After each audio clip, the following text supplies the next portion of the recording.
Okay, to the talk, an ecclesiastical affair. I'm going to tell you a story, basically. It's a true story from the late 1860s, 1870, and it's a story that's got lots of modern resonances about safeguarding the imbalance of power between men and women and all that sort of stuff. I'm not going into that. You can put that your own spin on that if you like. I'm just going to tell the story, okay? And the story concerns the Black Country village of Pensnett. It's where I come from, so that's why I know it. Those of you who know Pensnett, these days it's chiefly famous for Russell's Hall Hospital, just on the outskirts of it, on the western edge of the Black Country. In 1870, Pensnett was an interesting place. It was a place where the Kingston Railway, the Aganoria, ran through, a place of industrial development. And there are a couple of pictures of them. It was a place covered with canals, and there's a rather later picture of a canal there. There are ironworks. There are, in fact, two great blast furnaces in the village. It would have dominated the skyline, and it was a coal mining place, a place of heavy industry, and increasing environmental degradation, but also a place where agriculture still went on. It was a very mixed place. And these days, you can still see something of the rural nature in very odd pockets. It was a very young society. 50% of the population were less than 20. It was what I would call a migrant society. A lot of the population were born outside the parish of King Swinford that it was in, indeed born outside the Black Country. There'd been a lot of inward migration over the years beforehand. It was a society where it was dominated by industrial workers. There were very few who might be called professional in that society, mainly the iron and steel industries with the supporting commercial activities of shopkeepers and so on. The literacy levels were very low indeed.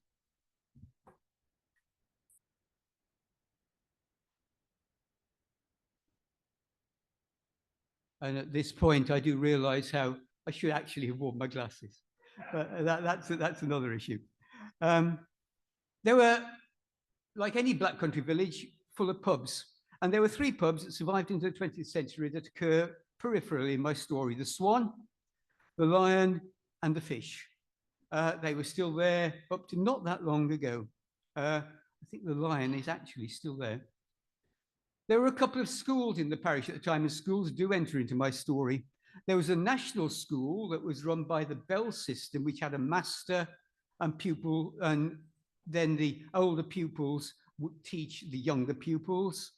And there was the British school, the Lancaster system, which was, to all intents and purposes, exactly the same, except the national school was Church of England, the Bell school was Methodist, and boy, did they hate each other. And thus it continued into the 20th century. And in particular, the two schools, the National School and the British School at St. James's Methodist New Connection Church, actually enter into the story. Chapels too, and in particular, at the bottom, St. James's Chapel, which is still there in its modern form. If you know the place, that will also be in my story. So in many ways, a typical Black Country village, lots of pubs, lots of chapels, very industrial.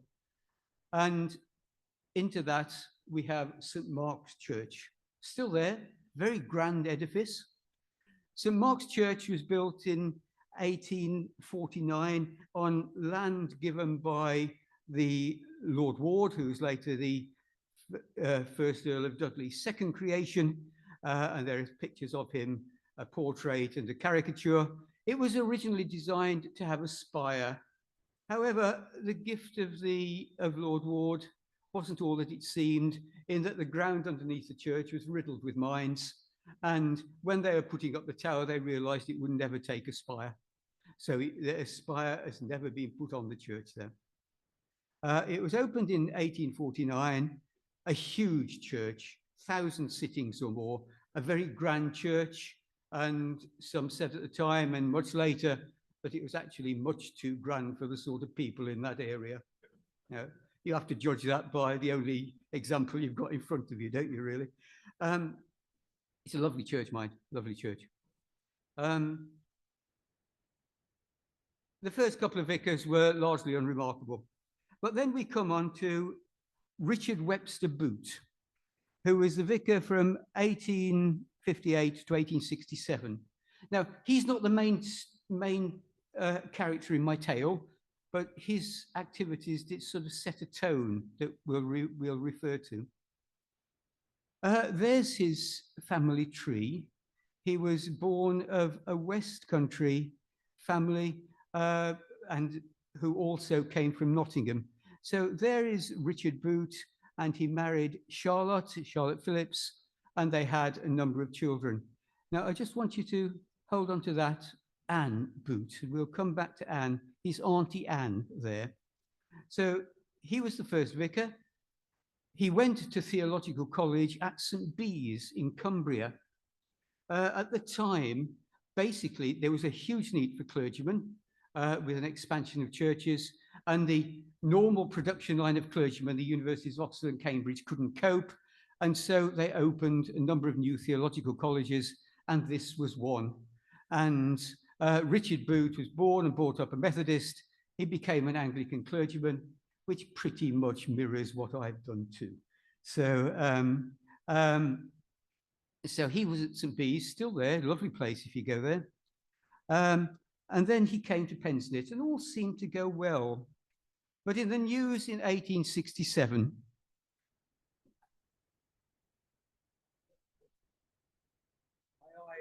my eyes aren't up to it clearly without my glasses on. In 1867, we read in the news that Charlotte Booth and her sued her husband for adultery with one Eliza Brinton, who was a nursemaid at the parsonage when she was aged about 13 or 14. Booth left Pensnett, took Eliza with her. They traveled around this country and around Europe as man and daughter, but were actually seen sharing rooms and sharing beds.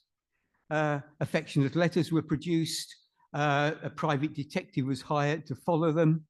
And Eliza Brinton herself gave evidence and declared that nothing improper had taken place. The judge, if he were guilty, what a monstrous outrage it would be that he, a clergyman of the Church of England, should put into the witness box the girl he had seduced and oblige her to commit perjury. The jury took about 10 minutes to find the charge of adultery proved, and that's the decree nice there. That sets the tone. The vicar who followed is the main character in our story, Charles Atherton, and he was vicar from 1867 to 76. He was a curate at the church before that. That means he was an assistant to Richard Booth. And if we look at his family tree, we see there Charles Isaac Atherton and Selina Mallet, his wife, and I will represent them by those two cameos on the right there. But if we look there, we see again Anne Booth. Anne Booth was Charles's mother. She was also Richard Booth's auntie. So Charles Atherton and Richard Booth were actually cousins, and it's almost certain there was a bit of nepotism there, that you got a job with your cousin, you know, that sort of thing.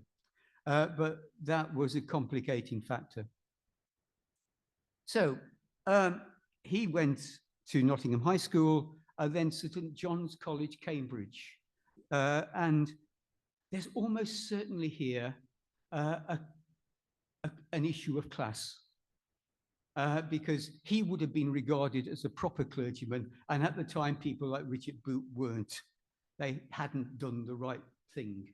So almost certainly there was a class issue involved there. He was ordained as deacon in Lichfield Cathedral in 1863, priest in 1864. He was a curate from 1863 to 67, and vicar 1867 to 1876. And he found time to write books. Nature's Parables, a reflection on how God comes through nature. You can still get it on Google Books if you want to, free. So it's there on the web. In his obituary in 1907, we read that the immediate occasion of Charles Atherton's first interest in mission work was a sudden death from a streak of lightning of a godless parishioner, which made a great impression on the collier nature. Mr. Atherton seized upon it and used it as his starting point of a remarkable spiritual revival in the parish. So that sets where he was. He was a very typical Victorian evangelical clergyman. At the time, he was close friends with someone called Richard Twigg, who's the vicar of West Wednesbury, and his curate, someone called George Bodie, and we'll come back to George later.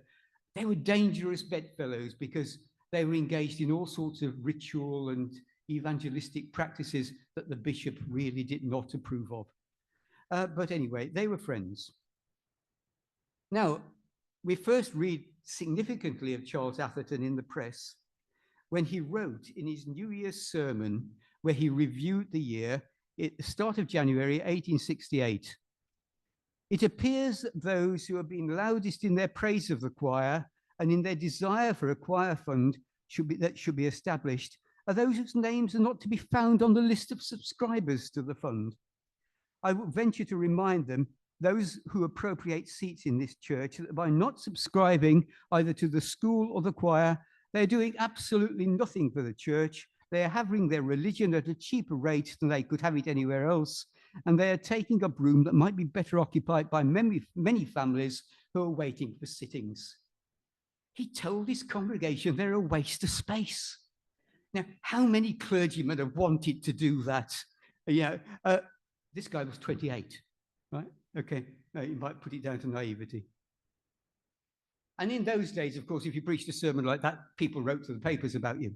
And someone called Alpha wrote and said, "We sincerely trust that it should be the privilege of the incumbent of Pensnett again to address his parishioners to remind them of their errors and delinquencies, that his language may be couched in terms more measured and courteous, and in a spirit less rancorous and bitter." Signed by Alpha. We'll have a think about whom Alpha might have been later. But, you don't write to the papers when the vicar does something these days, do you? But it's wonderful. You have long arguments there. Now, we come on to the other main character in our story, Agnes Bowdler. She was born in 1854, shopkeeper's daughter. She was a pupil teacher at the National School. Now, the National School, remember, that's the Church of England school, just over the road from the church. We'll also meet this guy, Cornelius Chambers. He was a steward at St. James's Methodist New Connection Church, and I have spelt connection correctly. He was a leader of the teetotaler movement in the area, and we'll see his doings in a moment or two. The defining event of Charles Atherton's career at Pensnett seems to have been that he had some sort of flirtation with Agnes Bowdler. And on March the 2nd, 1870, he met with Agnes at what he thought was a remote spot, but was clearly overheard, and gave her some railway tickets so that they could go to the circus together the next day. He told Agnes to catch the 4 o'clock train from Dudley Station, and those of you who know Dudley Station would know that to get to Birmingham at that time, you had to go to Dudley Port Railway Station and either take a through train or change. So Agnes went to Dudley Port and she changed there. Now, also it would seem on the 4 o'clock train, we have Cornelius Chambers. Cornelius Chambers was on his way to Birmingham. He could have stayed on the 4 o'clock train and gone to Birmingham directly. For some reason, he got off at Dudley Port, where he happened to see Agnes again. And he saw Agnes, and he saw Agnes get onto the train, and he somehow managed to see her get into a compartment with Charles Atherton, who was on the train following. Bluntly, he was following them, okay? He was looking to see, as a good Methodist, what this Anglican clergyman was up to. But they took the train, and there he is. They went to New Street. New Street Station looked like that, roughly in those days. And naturally, Cornelius Chambers was there watching. And they were there at about 5:30. I find it remarkable that we can actually say what was happening at what time on a day in March in 1870. It's incredible, but the evidence is all there. They then went up, Charles and Agnes, to Bell Street, to Avery's, and to some refreshment rooms and a jeweller's shop at around 6 to 6:30. So there's Bull Street, and who should happen to be walking behind them but Cornelius Chambers. And as they came out of the refreshment rooms and went into the jeweller's shop, he was forced to hide in the shop door. So there he was. He followed them down to the Market Hall. Market Hall not there now, destroyed in the Second World War. And he followed them there, and there he left them. And Agnes and Charles went to the circus in a hall, I forget the name of it, annoying, close to New Street Station. It was Hengler's Circus, quite a famous circus at the time. The main attraction, apparently, of Hengler's Circus was a group of monkeys who would ride horses round the ring. So they would have had a good time. They would have had a good time. And in the jeweller's shop, Charles had bought Agnes a bracelet. Back in Pensnett, Chambers reported his observations to Benjamin Wood, the people's warden, his next door neighbour. Mr. and Mrs. Bowdler found out what had happened, unsurprisingly, and threatened to take legal action. Atherton wrote to the father on March the 14th, apologising for his actions, having first completely denied everything, and for having caused him hurt. The letters were made public, and Atherton then wrote to the bishop, setting out the facts and what had happened. So it all came out into the open. The bishop at the time, for those of you into ecclesiastical things, was the Bishop of Lichfield. Pensnett was then in the Diocese of Lichfield, Bishop Selwyn. And there are two pictures of Bishop Selwyn. He became a bishop in New Zealand. He was the first bishop of New Zealand, and then came to Lichfield. And that's what 20 years of being a bishop does to you. Okay. He instituted an inquiry with the church wardens and found that Atherton wasn't unworthy of the confidence of the parishioners. You might say a whitewash. That didn't work, and he was pressured to actually convene a full disciplinary hearing. And he got the top clergy from around the diocese, from St. Peter's in Wolverhampton, from St. Edmund's in Dudley, from St. Michael's in Coventry, what was to be the cathedral there. And there was a formal inquiry. And then they all had to travel from Pensnett by train up to Lichfield, which you could do directly in those days. And there they met at the Bishop's Palace, where they were questioned, around 20 witnesses in public, Cornelius Chambers, Benjamin Wood, Agnes herself, and the parents, and the proceedings lasted until 10 o'clock in the evening. Just how traumatic that must have been for Agnes in particular, but that's how it happened. The commission came to the view that although Atherton had acted extremely unwisely, no impropriety had been committed, and he was advised to take some time out of the parish, and the bishop made that recommendation. So one would have thought, hoped indeed, that it might all be over. However, the anonymous letters, and this is where it gets real fun. We'll see a number of anonymous letters circulated. I've got photocopies, laminated photocopies of the originals of these that my glamorous assistant is going to pass around for you. So you can just skim them and have a look, and I want them back at the end. Glamorous assistant, read Quint, sort of. Okay, just have a look at them so you get a feel of what these are about.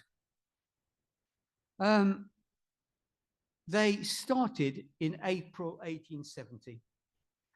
They were completely anonymous, and the first of them was quite damning. Again, I'm going to have to get this closer yet.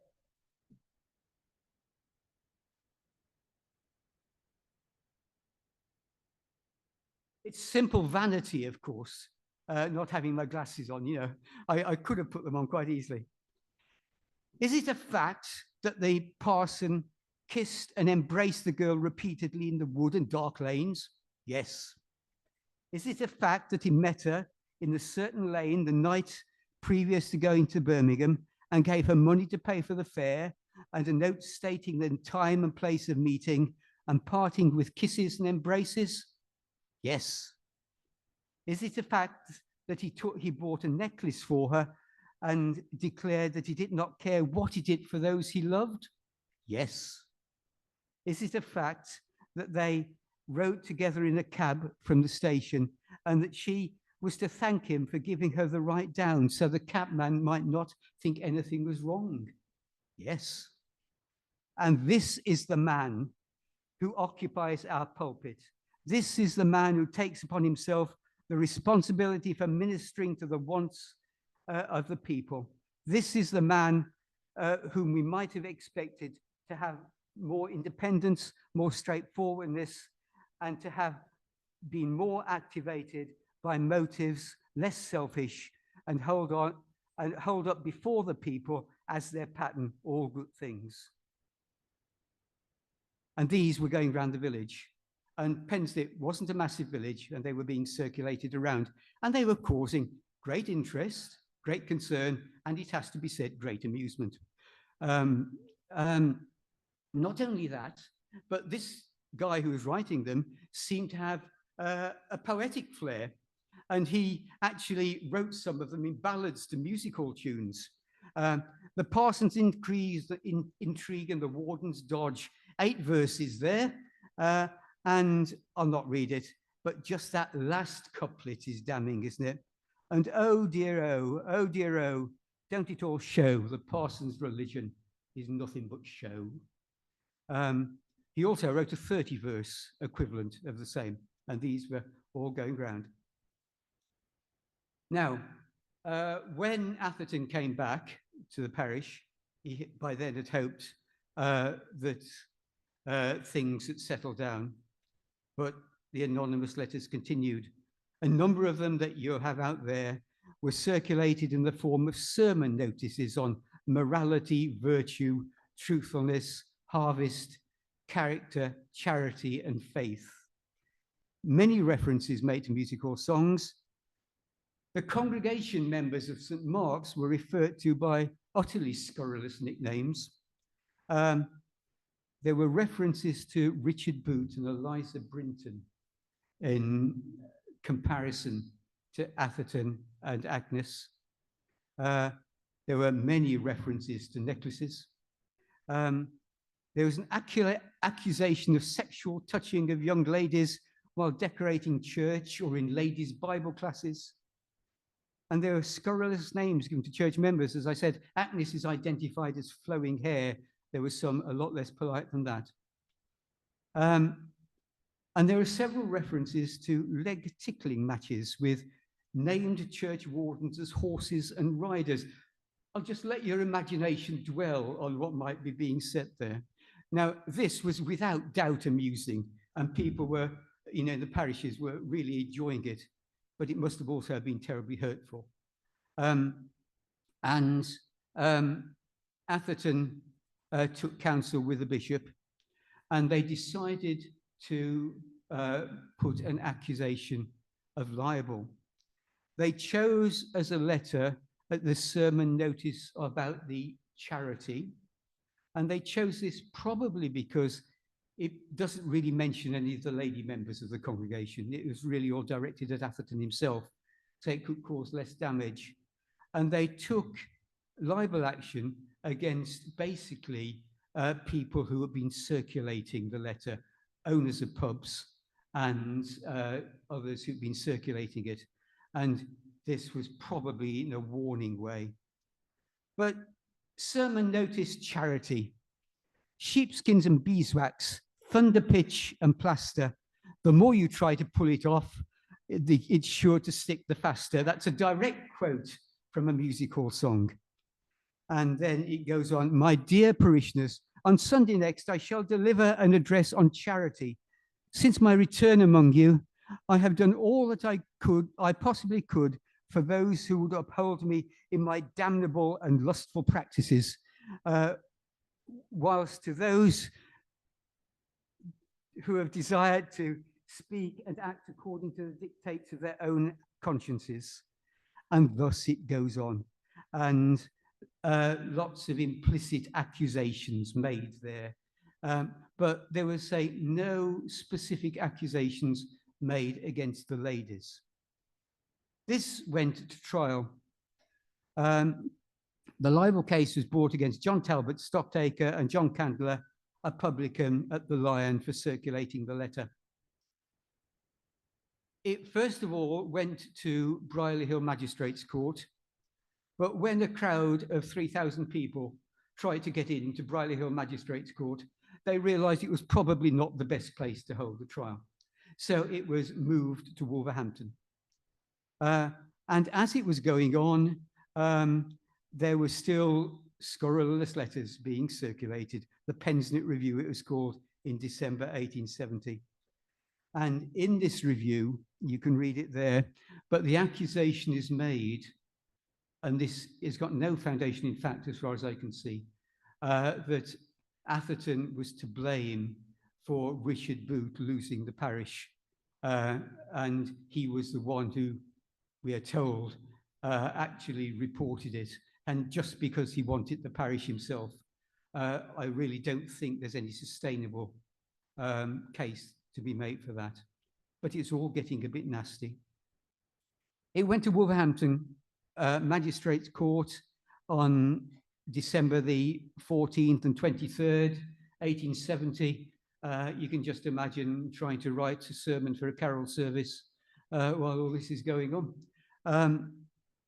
The witnesses there, it all came out into the open, and that's where most of the facts come from. And of course, these are pages upon pages in the County Express. You know, you can go back and read it all, great fun. And it had been established that the letters were circulating, particularly at the Swan, and the magistrate accepted that a libel had been committed. And at that point, the parties reached agreement before it went any further. I'm fairly sure the reason for taking it to trial was not to get at these people that they were actually brought the case against, but to give a warning that a libel has been committed. And at that point, it could get serious for whoever did it. It wasn't quite the end, but it was almost the end of the letters. Who wrote them? Well, who knows? Alpha?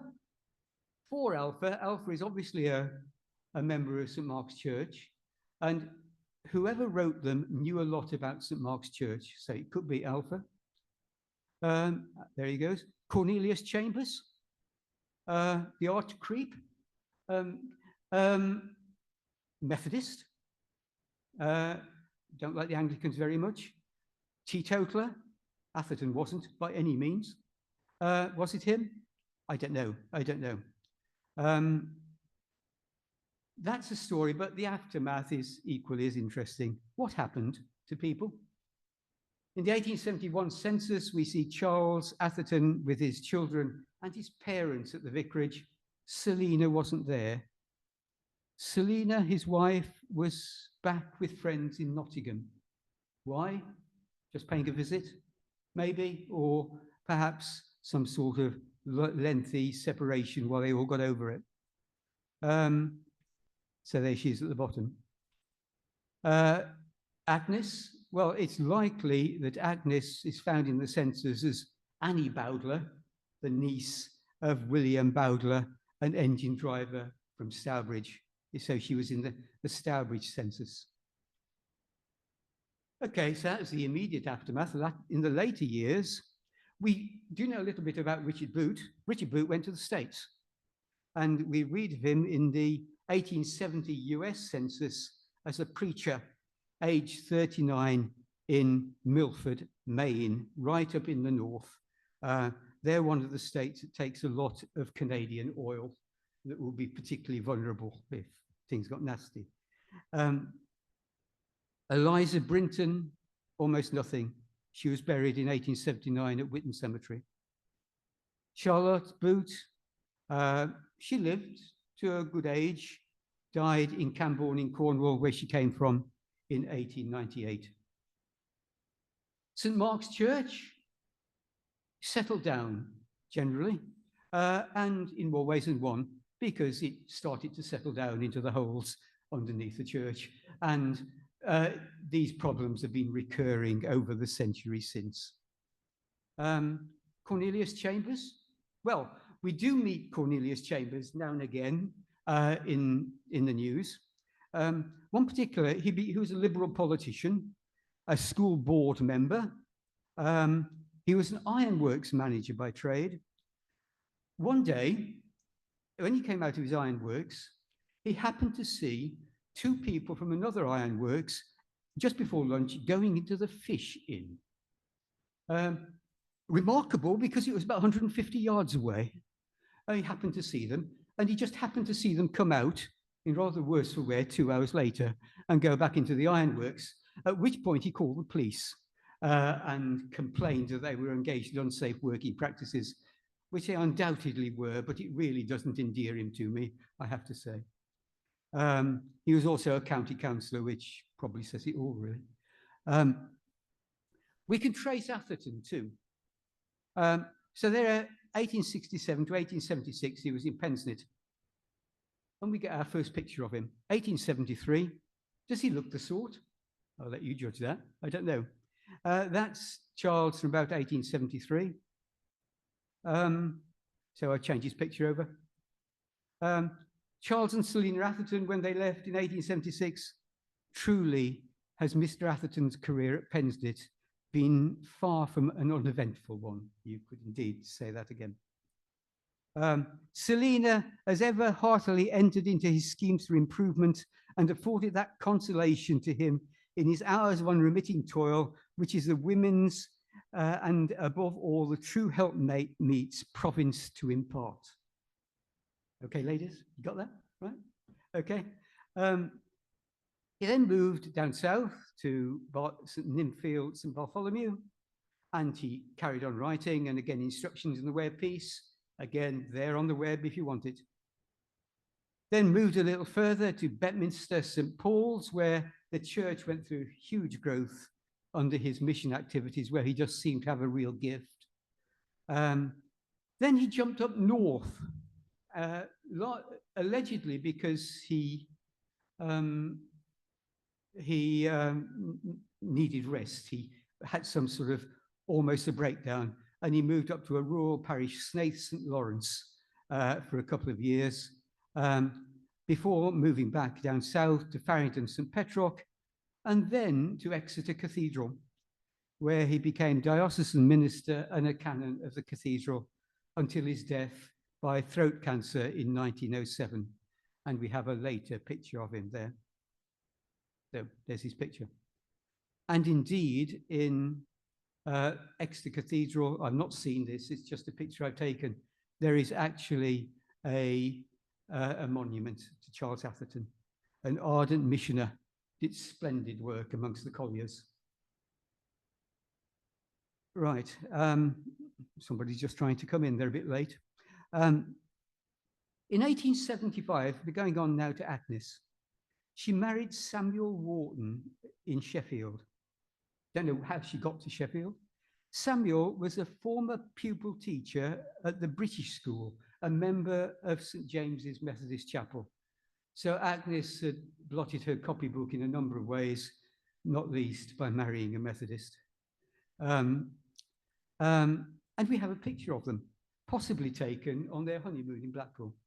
So there we have Sam and Agnes. And there's Agnes's picture. Between 1881 and 1911, she was a schoolmistress in Halifax and Elland in Yorkshire. Her husband was the headmaster. And we read a bit about her in the paper. In 1882, she was assaulted by a parent, and the parent was fined. She was accused of an assault on the child by a parent in 1884. The judge dismissed it out of hand, and if you read the newspaper report, if he'd had the power in him, he'd have thrown her accuser into prison, I think, rather than her. Sam was a noted organist, and he used to travel widely around Yorkshire and the north. But now here's the conclusion. In 1883, there was a mission to Leeds led by the Bishop of Ripon, William Carpenter. And he was assisted by George Bodie of Wednesbury. Do you remember that name? And a whole load of other people known to George Bodie, amongst whom was Charles Atherton. So Charles was taking part in a mission in Leeds. This was widely advertised in the press, and Agnes must have known his whereabouts. She could not have done otherwise. Agnes was in Leeds in 1883. Atherton was in Snape a couple of years later. Did he really move up there because he needed a rest? You judge. I don't know. I don't know. So there he was in Snaith,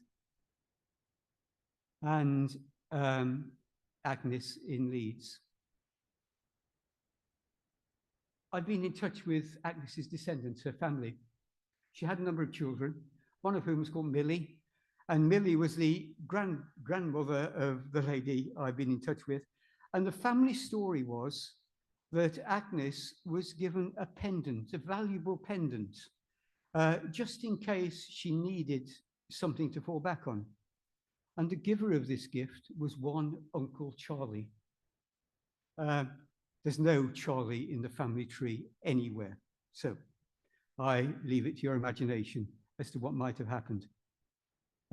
So something to fall back on if she needed money. So my questions: who wrote the anonymous letters? Don't know. How and where did Agnes and Edward meet? Don't know.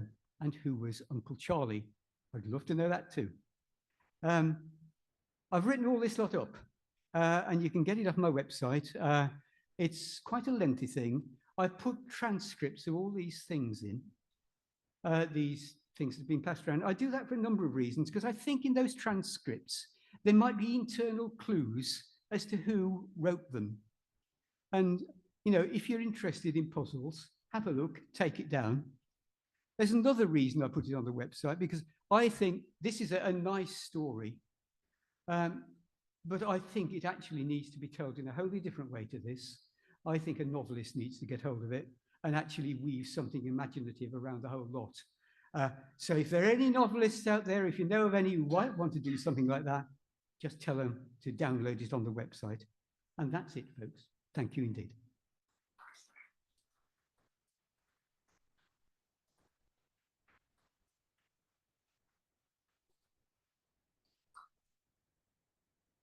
Thank you very much, Chris. Yes, a novel or some...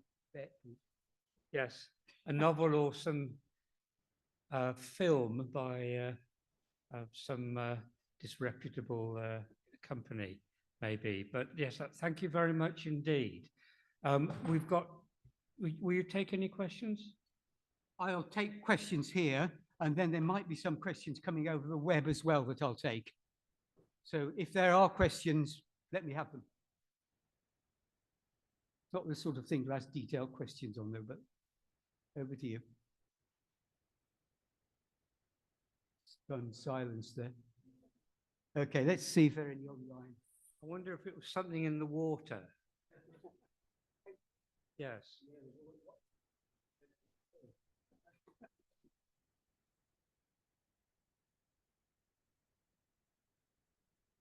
Just while you're sorting out questions.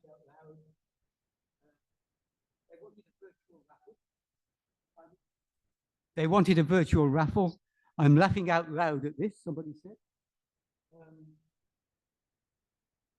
It's quite interesting because in the Dudley area, there was a long tradition of intense rivalry between Methodists and Anglicans. Indeed, indeed. And that was still there when I was a child, really.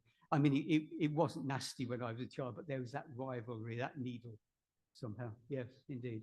And it was a class thing, at least in Pensnett. You know, you have the vicar and the wardens, and most of the congregation were the industrialists, shopkeepers, that bit higher up the scale. Whereas in the, I come from a primitive Methodist chapel, and there, you know, it was iron workers, steel workers, miners, that sort of stuff, labourers, very stratified. Thank you very much, Chris. I realise the time is marching on, and it's been a full evening. I'd like to thank you again for contributing, coming, voting, and helping us to continue the society for the next year plus. Quint, the next talk is me, isn't it? Yes. 30th of April, I'll be talking about the West Midlands